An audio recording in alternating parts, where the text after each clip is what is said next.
you, honorable members of the Senate, to ask you to do your noble thing of exercising oversight over the county government of Meru.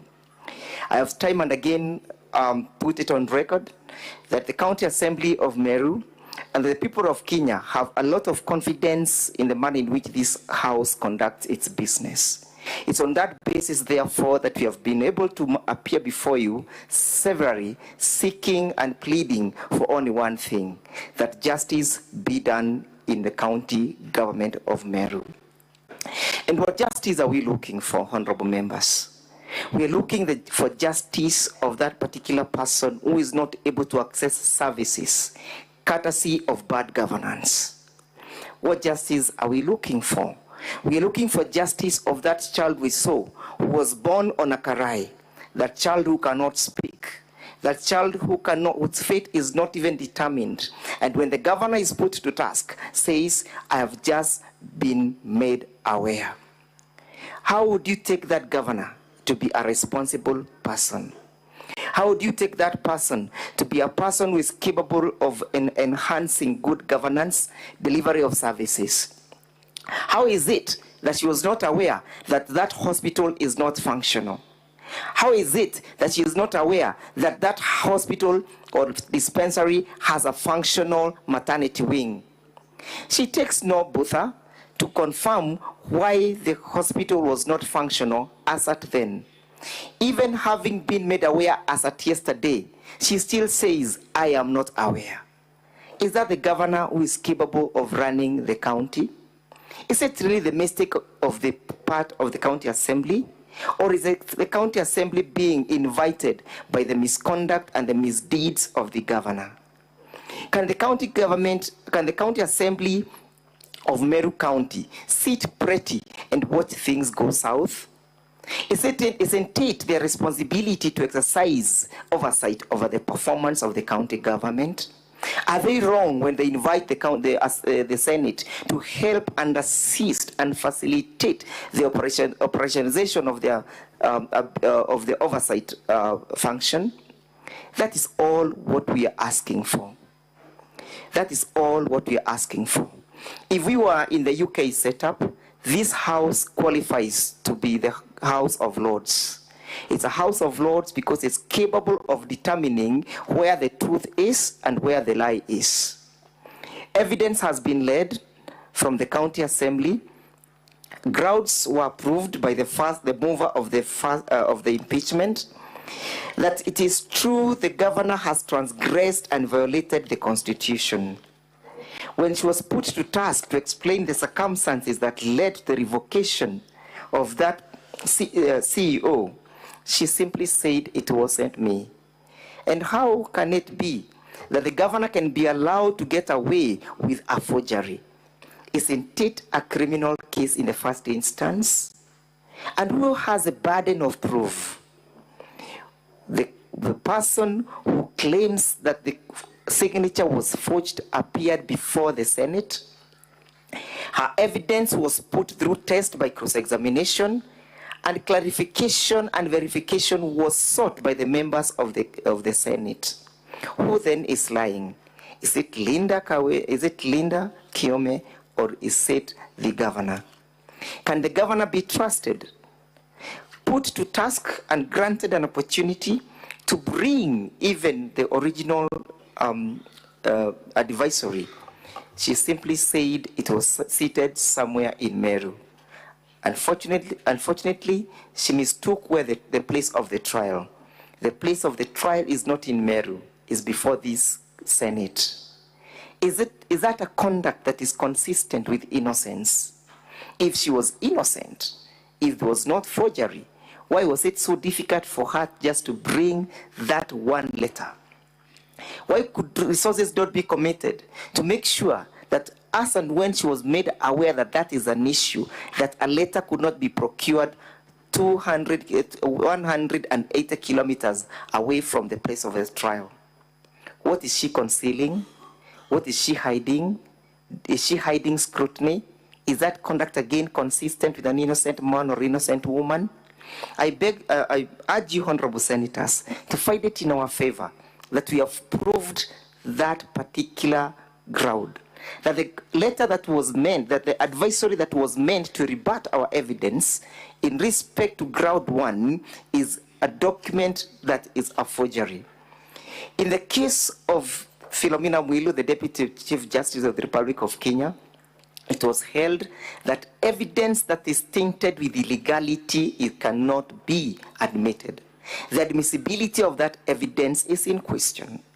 And having read the case of Wombora in the Civil Appeal number 21 of 2014, the Court of Appeal suggests that this is a quasi-judicial process.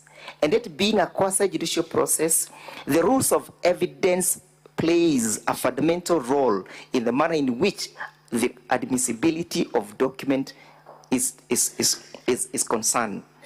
I sought leave of this House to have the document placed on record. They took no initiative. Why? Because they wanted to conceal the lie. They wanted to conceal the offense of perjury. They could not withstand the embarrassment that a signature was lifted. It matters not whether the governor is an IT guru. It matters not whether she is techno-savvy. It matters that a document was brought before you that is as a result of a forgery. We seek that you find it in our favor, that that particular ground was not defended, it was not controverted, and that the ground suffices to meet the test laid down under Article 8181 as read together with Section 33 of the County Government Act. And then what is the threshold in terms of that particular charge? The threshold is that of, it lies between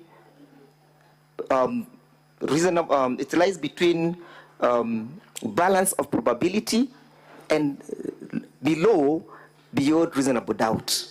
That is what the case of Governor Wombora stated, that we are not supposed to prove. The burden of proof is not beyond reasonable doubt. It's not beyond reasonable doubt because this is not a criminal trial. And that distinguishes the case from the case that was quoted by Senator Kajwang, that this is not a criminal trial to seek the county assembly to prove the case beyond reasonable doubt to the extent of seeking the intervention of a forensic document examiner. It's on balance of probability. Whom should we believe? Who should we believe? Is it the person who has committed serious transgressions? Is it the person who is not in touch with the county? Is it the person who is in war with all the leaders in the particular in the entire county? Is it the person who is not even in good terms with his senator? Whom should we believe? Should we not believe leader? What personal vendetta would leader be having? She is not vying for a seat of governor. It matters not that whether she was a running mate to the previous candidate or not, but it matters that an offense was committed. We urge you, honorable senators, to find that that in revoking the appointment of CPA Virginia Kawira, Governor Kawira violated the Constitution.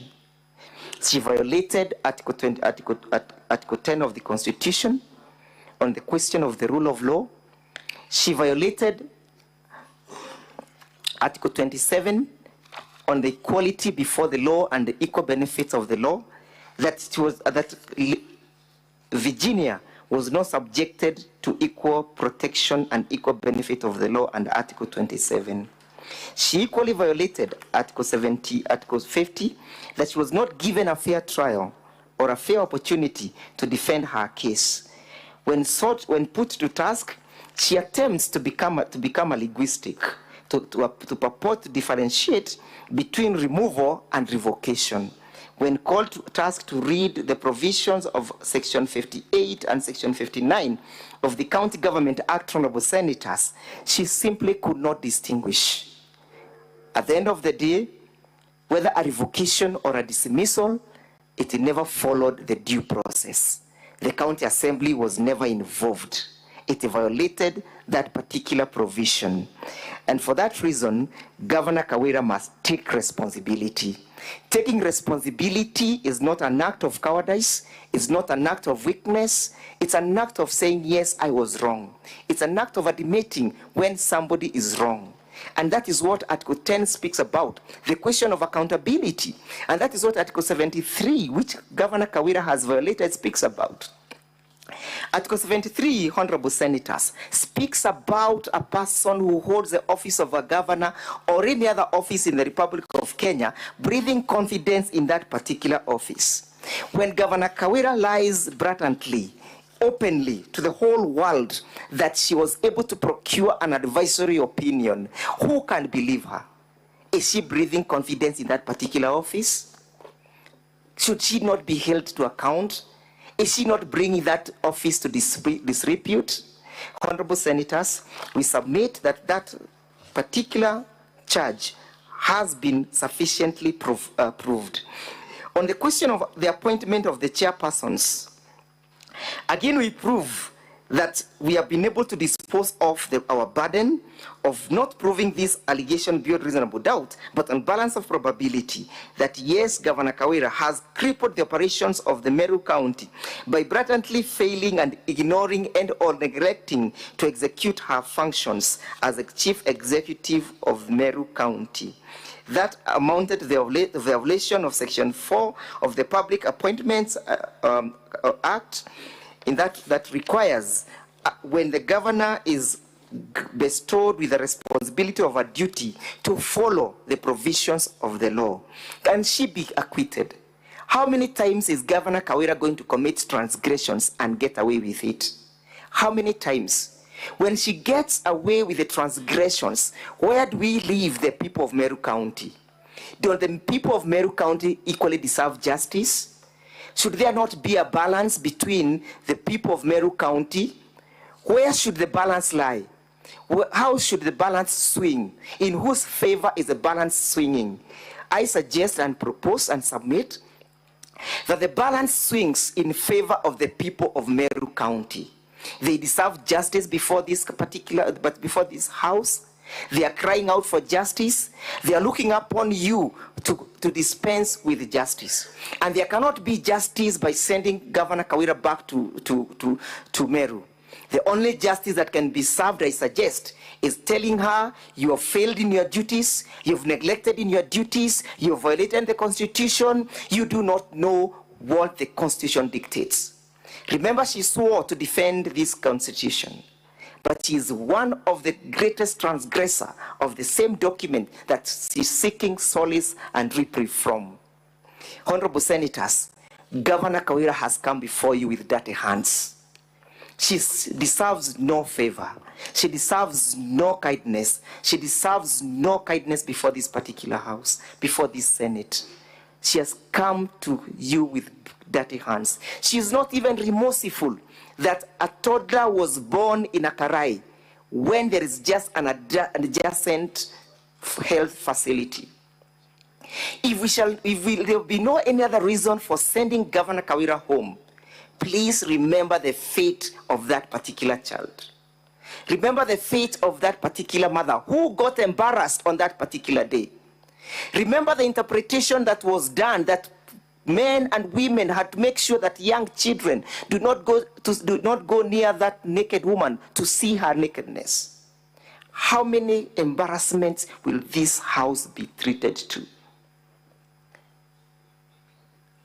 Isn't that something that we need all to take cognizance of? Was that video proving failure of service delivery? Who is responsible of delivering those services if it is not Governor Kawira, who has proved on oath that she has failed? Who else should we hold accountable? Who else should we hold accountable? Should she even be allowed to hide behind the cultural card? She has said and submitted that it's the culture of the Meru people to become and to look down upon women. I believe honorable senators who are present before this honorable house, including the senator of Meru, is a family man. There must be a woman in that particular house. If the senator is a misogynist, how does he live with his wife in his house? How does he live with his daughters in his house? If it is true the people of Meru are masculine, how do they multiply and perpetuate the Meru generation? That is a blatant lie. She shouldn't be allowed to hide behind issues that are not founded either in law or in fact. She must be told, it's now time for you to go. She must be told, we have given you 2 opportunities, you have failed to reform. She must be told, the Senate has listened to you severally, but you have failed to conform. She cannot conform, she will not conform, she will not reform because she is not a reformist. She does not understand the story of a reformist. Or what she understands, as indicated in her submissions and evidence, is that the county government, the county assembly is telling the story of the single story. Which other single story have we told the Senate other than the single story of the violations of the Constitution? Which other single story have we told this House other than the story of the suffering of the people of Meru County? That is a single story. We have no other story. It's a single story of the suffering of the people of Meru County. They are craving upon you, honorable senators, to save them. They are craving upon you to save them from all these blatant violations. On the question of refusal to implement the recommendations by the county assembly, you might want to ask yourself, why the failure? It was not a coincidence. It is by design, because it's the conduit between the governor, the chief of staff, and the county secretary. That web must be in existence for Governor Kawira to exist. That is why it was impossible for her to implement the report recommended by the county assembly. Those are her conduits. If you find any mismanagement, any embezzlement, any failure of good governance, look at that web. It must be maintained for Governor Kawira to continue transgressing the county. It must be maintained for Governor Kawira to continue perpetuating the suffering of people of Meru. Why is it so difficult for her to implement that report? Why is it difficult for her to see that there was necessity for her to implement that report as recommended by an equal arm of her government? The answer is one. She needs that network for her to perpetuate illegalities that she's perpetuating currently in Meru County. When put to task whether the reports and why they were not implemented, she simply said they were not sent to me. Evidence was laid that yes, they were submitted to her, they were received in her office, and she blatantly refused to act to it. Why? I think and submit that she does not understand the weight behind accountability. She does not understand the weight behind transparency. She does not understand the reason why there is a rule of law in this country. Count 2 on misconduct. Yes, she acknowledged that she made those particular statements. She said, yes, she made those statements about the 86 million. She acknowledged misleading the people. She acknowledged that there was not only one account and that whatever she was saying was falsehood. If a leader cannot be held account for the statement that they make, then where is this country going? We must tell the current generation and the future generation that it is important to speak the truth, that it is important to stick to the way of the truth. That is what is right, that is what is just. Did Governor Kawira maintain the path of truth? Did she stick to the path of truth? Did she do what is right in the circumstances? We submit that she willingly veered away from the path of truth. The evidence of the window, and may he rest in peace, was never tested. None of them cross-examined that lady. her evidence went uncontroverted. Is it usual for a defense counsel not to test the veracity of the evidence of a witness who is putting up a case, and a serious case such as this one? It is not usual. They only knew that they have nothing to cross-examine that lady on, and that whatever she said is therefore truth. And as such, we submit that Article 10 again was proved which speaks to values of and principles of governance. Among them, the value of good governance, the value of integrity, the value of accountability, the value of transparency. How can a person lead a county if she has a deficit of integrity, if she has a deficit of accountability, if she has a deficit of transparency, if she cannot respect the rule of law? How can she lead the county? The county performance is premised on the laws. It's premised on the rule of law. If she does not respect that rule of law, is she then worth her salt? Look at Article 73 of the Constitution. It's paramount when seeking to establish whether or not this allegation has been substantiated. It speaks about the authority assigned to a state officer. It speaks about public trust must be exercised in a manner that is consistent and demonstrate respect for the people. Does that video and the conduct that was exhibited before this assembly demonstrate respect for the people? Does it bring honor to the nation and the dignity of the office of the governor? Does it promote confidence, public confidence in the integrity of that office? We submit that the conduct exhibited by the governor, through the evidence of the witness that was not controverted, flies over the face of Article 73, and that does not breathe confidence, it does not demonstrate respect for the people, it does not indicate integrity, it does not bring honor to that office. If she cannot honor that office, why should she hold it? If she cannot honor that office, why should he keep it? If she cannot honor that office and she has no dignity for it, why should she keep it? Honorable Senators, I urge you to find it that that provision has been proved and has been substantiated. On the question of paying Kiambi's Christas Manyara, it must be remembered that she has admitted on oath that this Kiambi Crispas is a person who works in the office of the county governor. She has admitted on oath that evidence has been led that he is one of those people who are accused for the murder of and the slaying of Sniper. Put to task why he continued to earn his full salary while still in custody for 6 months. She simply said, "It wasn't me." When will Governor Kawira learn to be responsible? When will she ever learn to own up for a mistake that is so glaring such as this one? She takes no cognizance that money was spent unlawfully. She takes no cognizance of the provisions of Article 201 of the Constitution.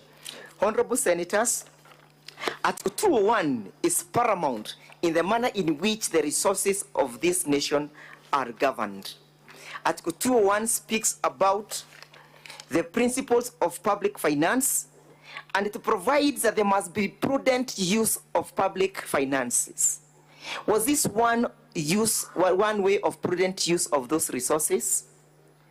Why should a person who is in remand continue to earn a full salary? Why should actions not be taken for a person who perpetuates these violations? It speaks about openness and accountability, including financial integrity. Was that the best way of applying the meager resources? Honorable Senators, as I pen off, I urge you to fight it, that this act and conduct must be attributed to the governor. There is clear nexus that the governor knew that this person is in custody, having worked in his office. It then is responsible of the governor not to know that a person attached to her office is not in office for 6 months. How responsible is that governor if the governor cannot learn that a person who is attached to her office is not present? How can she be allowed to get away with this? This is a governor who is incapable of running the affairs of Meru County. We ask you, honorable senators, and we humbly submit that you pave way for her to have another person manage the affairs. This is not about being a woman. Accountability is not being a woman. There's nothing to do with being a woman when you are called to order. We are all called to allegiance, to play allegiance to the Constitution. It's so easy to tell a lie, but so hard to maintain the same. Telling a lie is the easiest bit, but telling the truth and pretending that you are lying is so hard. Success and any other success requires that an individual must accept responsibility. Kawira Mwangaza must accept that the county is not functional. It is not functional courtesy of her misdeeds. Accepting that one has failed is not a sign of weakness. Accepting that one has failed is not a sign of weakness. It's rather a signal that is being directed towards that particular person to check her true north. As I sum up, accountability is when you accept responsibility for the consequences of your actions. Accountability is when you accept consequences for your actions. And the consequences for the actions, as proved by the County Assembly, demands that Governor Kawira must go. As I sum up, and I want to repeat what I earlier submitted, that for there to be proper running of the county government of Meru, Kawira Mwangaza must go.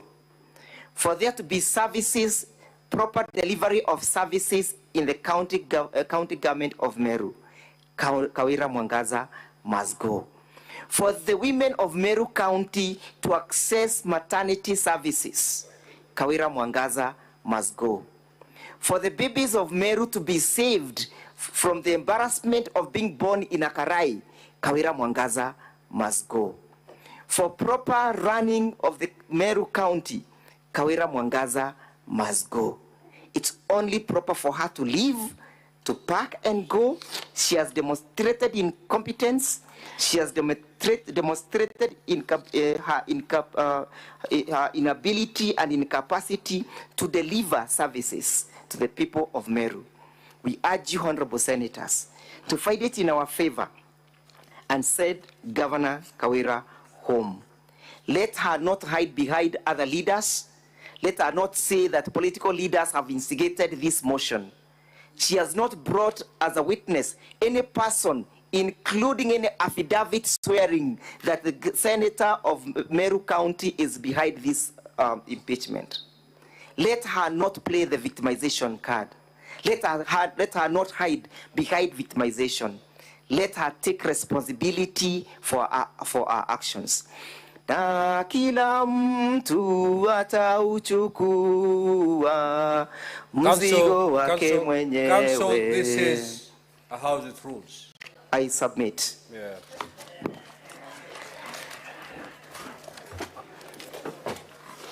Council for Governor, the floor is yours.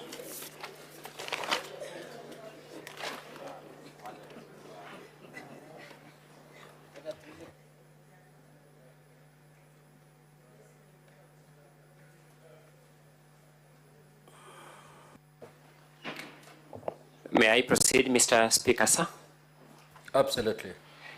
Thank you so much, Mr. Speaker, sir, and thank you so much, distinguished senators. For the record, my name is Ongoya. I'll be making the governor's closing submissions.